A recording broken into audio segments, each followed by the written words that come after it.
রাধে রাধে সকলকে। অষ্টমীর সন্ধ্যেতে আমরা সুন্দর করে সেজেগুজে বেরিয়ে পড়েছি গ্রামের ঠাকুরগুলো দেখার জন্য। সুন্দর সময়গুলো কিভাবে পেরিয়ে যায়, তাই না?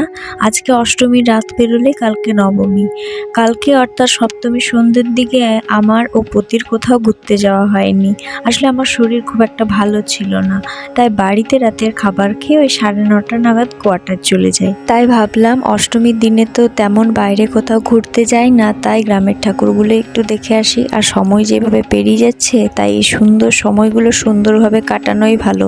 না হলে হয়তো এই সময়গুলোর জন্য একদিন আফসোস করতে হবে। গ্রামের সমস্ত ঠাকুর দেখার পর আমরা আমাদের দুর্গা মন্দিরে এসে সবাই মিলে একটু আড্ডা দিচ্ছিলাম। এদিকে পিয়া আর বোনের কাণ্ড দেখো, দুজন দুজনকে চড় মারছে, আর এইদিকে ও বসে বসে ফোন ঘাটছে। আর ততক্ষণে ভাইকে দেখতে পেলাম আর বললাম, বেশি রাত করবি না, তাড়াতাড়ি বাড়ি চলে যাবি।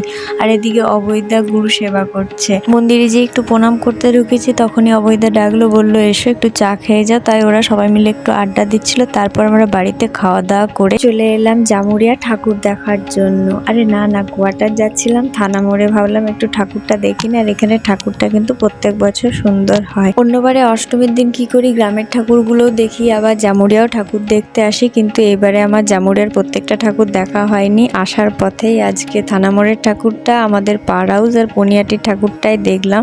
আসলে আমরা ভেবেছিলাম সপ্তমীর সন্ধ্যেতে আমরা জামুরিয়ার ঠাকুরগুলো দেখে নেবো, কিন্তু দেখা হয়ে ওঠেনি।